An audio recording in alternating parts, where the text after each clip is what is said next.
सुप्रभातम, जय श्री राम। मैं राजेश शास्त्री, G++ बहनी कुंगड़। प्यारे बच्चों, सवर्ण काकः द्वितीय पाठ है। स्वर्ण काकः, सोने का कौवा। ये पाठ आज हम पढ़ेंगे। दोबारा से मैं इस पाठ को आपके पास भेज रहा हूँ ताकि आप ध्यानपूर्वक इस पाठ को समझ सकें। प्रस्तुतोऽयं पाठ है। प्रस्तुत पाठ श्री पद्म शास्त्रिणा विरचितम। प्रस्तुत पाठ श्री पद्म शास्त्री द्वारा विरचित विश्व कथा शतकम इति कथा संग्रह से गृहीत है। अत्र विविध राष्ट्रेषु व्याप्तानां शतं लोक कथानां वर्णनं विद्यते। यहाँ अनेक प्रकार के राष्ट्रों में व्याप्त शतम लोक कथा वर्णन है। ऐसा कथा वरम देशस्य श्रेष्ठा लोक कथा अस्ति। ये कथा वर्मा, जो अब म्यांमार देश है, उस देश की श्रेष्ठ लोक कथा है। अस्याम कथायां लोभस्य दुष्परिणाम है तथा च त्यागस्य सुपरिणाम है। इस कथा में लोभ के बुरे परिणाम और त्याग के अच्छे परिणाम स्वर्ण पक्ष काक माध्यमेन वर्णितो अस्ति। स्वर्ण पक्ष सोने के पंखों के कौवे के माध्यम से वर्णित है। तो ये हमारे स्वर्ण काकः जो पाठ का वर्णन था, ये मैंने आपको बताया है कि ये कथा विश्व कथा शतकम से ली गई है। अब हम इस पाठ को ध्यानपूर्वक पढ़ेंगे, सो सभी बच्चे ध्यान दें। पुरा कश्चित ग्रामे एका निर्धना वृद्धा स्त्री ने वसत। पहले किसी गांव में एक गरीब बूढ़ी स्त्री रहती थी। तस्या च एकाम दुहिता विनम्रा मनोहरमा। उसकी एक दुहिता, उसकी एक दोती पुत्री पोती विनम्र मनोहर थी। एकदा माता स्थाल्यां तंडुलान् निक्षिप्य पुत्रीम आदिशत।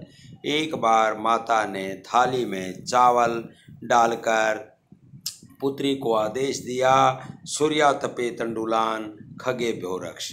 सूर्य की गर्मी में चावलों की पक्षियों से रक्षा करो। किंचित कालाद अनंतरम, कुछ समय के बाद एको विचित्र काकः समुड्य, एक अनोखा कौवा उड़कर तस्याः समीपम अगच्छत्, उसके समीप आ गया। नैतादृशः स्वर्णपक्षोः रजतचंचुः स्वर्णकाकस्तया पूर्वदृष्टः।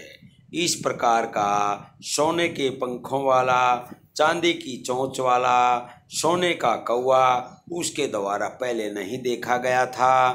तम तंडुलान खादांतम असंतंच विलोक्य बालिका रोदितुम आरब्धा।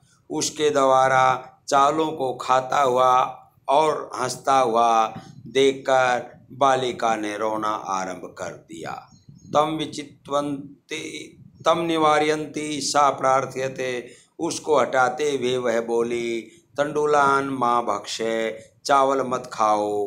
मदिया माता अति निर्धना वर्तते, मेरी माता बहुत गरीब है। स्वर्ण पक्ष काकः प्रोवाच है। सोने के पंखों वाला कौवा बोला, माँ सोच चिंता मत करो। सूर्योदयात प्राग ग्रामात बहिः पीपल वृक्षम अनु तवया आगंतव्यम।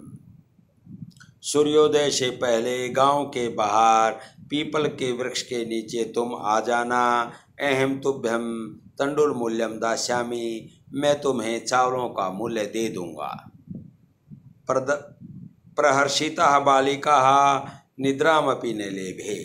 प्रसन्नता में लड़की को नींद भी नहीं आई। सूर्योदयात पूर्व में सा तत्रोपस्थिता, सूर्योदय से पहले ही वह उठ गई। वृक्षस्योपरि विलोक्य सा च आश्चर्यचकिता संजाता। वृक्ष के ऊपर देखकर वह आश्चर्यचकित हो गई। तत्र स्वर्णमय प्रसादो वर्तते, वहाँ पर सोने का महल है। यदा काकः सहित्वा प्रबुद्धस्ततः तेन स्वर्ण गवाक्ष कथित है। जब कौवा नींद से जागा तब सोने की खिड़की से बोला, अहो बाले, हे लड़की, तुम आगता तिष्ठ, तुम आ गई हो। अहम तवत् कृते सोपानम अवतारयामि, मैं तुम्हारे लिए सीढ़ी उतारता हूँ। तत्कथंच स्वर्णमयम रजतमयम ताम्रमयम वा, तुम बताओ सोने की, चांदी की या तांबे की। कन्या वदत, कन्या बोली, अहम निर्धन मातुः दुहितास्मि, मैं गरीब माता की दोती पुत्री हूँ। ताम्रे सोपानम एवागमिष्यामि, तांबे की सीढ़ी ही लेकर आना। परम स्वर्ण सोपानेन सह स्वर्ण